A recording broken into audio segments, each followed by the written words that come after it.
नमस्कार, रुपा जगताप रेसिपीमध्ये आपल्या सर्वांचं खूप खूप स्वागत। आता थंडीचे दिवस चालू झाले आहेत। आज आपण मेथीचे लाडू बनवणार आहोत। खूप असे पौष्टिक असे मेथीचे लाडू असतात। आणि साहित्य बघा, हे दोन वाट्या खोबरं आहे, एक वाटी बारीक केलेली खारीक आहे, खारीक पावडर आहे, हा मखाना एक वाटी आहे, हे हलीम आहे अर्धी पाऊण वाटा, आणि हा डिंक आहे अर्धी वाटी, हे मेथी दाणे आहेत अर्धी वाटी, हे काजू एक वाटी, अक्रोड एक वाटी, आणि बदाम एक वाटी, आणि गव्हाचं पीठ आहे घेतलेलं आहे, आपला अर्धा किलो गूळ बारीक करून घेतलं आहे, आणि हे खसखस आहे। आता हे आपण सर्व टन बाय टन भाजायचं, 1 बाय 1 खोबरं भाजून घेऊया। छान खोबरं भाजून घ्यायचं।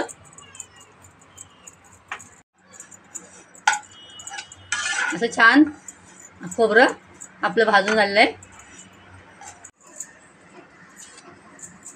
इकडे आपण एक मोठा चमचा तूप घेतलेला आहे।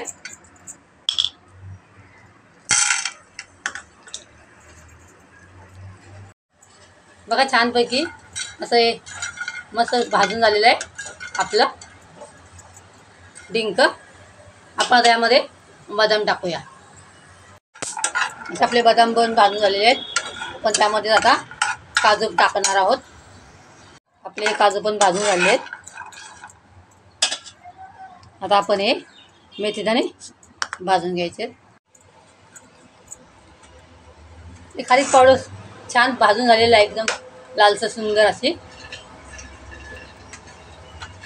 आता आपण फक्त गव्हाचं पीठ आहे ना, ते फक्त भाजून घ्यायचं। आता आपण छान 2 चमचे आपण त्यामध्ये घी टाकलेलं आहे, तूप टाकलं आहे, तूप, आणि त्यामध्ये आता हे आपण गव्हाचं पीठ टाकायचं आहे आणि छान भाजून घ्यायचं आहे। आपलं गव्हाचं पीठ छान खरपूस भाजून झालेलं आहे बघा एकदम। आता हे आपण जेवढं भाजलेलं आहे ना, सर्व आपण आता वाटून घेणार आहोत। भाजलेली मेथी आहे, आपण त्यामध्ये थोडंसं तूप टाकून ठेवायचं।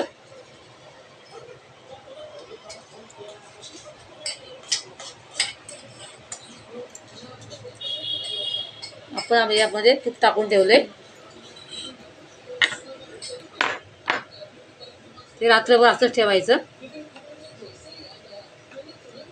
त्याचा कडूपणा खूप कमी होतो मग।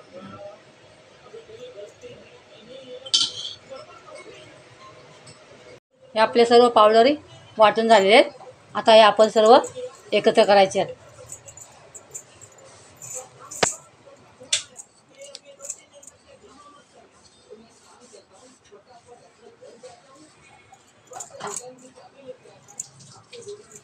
सर्व एकजीव करून घ्यायचे आहेत। त्यामध्ये गव्हाचं पीठ भाजलेलं ते पण एकत्र करायचं आपण। कडे ठेवले, त्यामध्ये आपण 2 चमचे तेल टाकायचं आहे, आणि त्यामध्ये हा आपला अर्धा किलो गूळ मी घेतलाय, तो फक्त आपल्याला मेल्ट करून घ्यायचा आहे। त्याचा पाक बनवायचा नाही, फक्त तो मेल्ट करून घ्यायचा गूळ छान व्यवस्थित। आपण हे मेल्ट करून घेतलेलं आहे, फक्त मेल्ट करून घेतलेलं आहे, त्याचा पाक नाही केलेला आहे। आणि आपण हे रात्री मेथी आपण तुपामध्ये भिजत घातलेली, त्यामुळे त्याचा कडवटपणा कमी होतो, तो आपण यामध्ये ॲड करायचा आहे। मी तो कडे परातीमधून हा काढून टोपामध्ये घेतले सर्व मिश्रण, आणि आता त्यामध्ये आपण हे गूळ मेल्ट केलं त्यामध्ये ॲड करायचं आहे।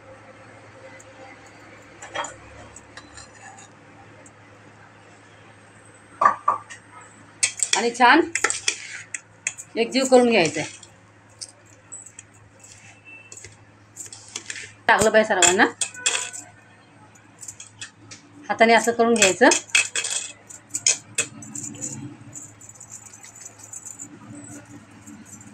यामध्ये आपण एक चमचा सुंठ पावडर टाकायची, आणि 1 चमचा वेलची पावडर टाकायची।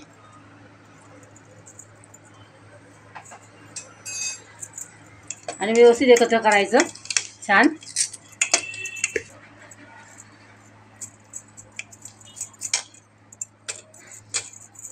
आणि असे छान लाडू बांधून घ्यायचे.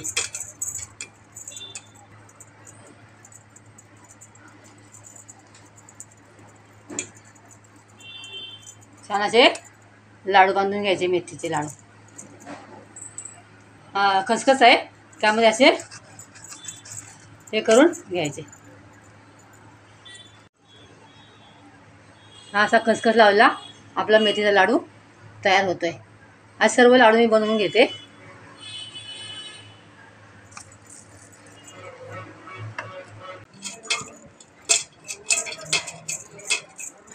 असे छान लाडू वळतात बघा.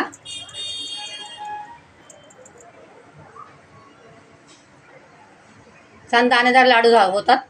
त्यामध्ये आपण आपले मेथी आणि ड्रायफ्रूटचे लाडू बनवून तयार झाले आहेत. आपले जे सामान घेतले साहित्य त्यामध्ये 2.25 किलो लाडू झाले आहेत माझे. एक 60 लाडू झाले आहेत आपले. 60 लाडू. 60 लाडू झाले आहेत टोटल. तर आपण हे पासून मोठ्यापर्यंत कोणीही लाडू खाऊ शकतात. अत्यंत बहुगुणकारी असे हे मेथीचे आणि ड्रायफ्रूटचे लाडू आहेत. माझी ही रेसिपी तुम्हाला आवडली असल्यास लाईक आणि सबस्क्राईब करा. कोणी नवीन असेल चॅनलवर तर नक्की सबस्क्राईब करा. कंबरदुखी आणि गुडघेदुखीसाठी अत्यंत उपयुक्त असे हे लाडू आहेत. Thanks for watching.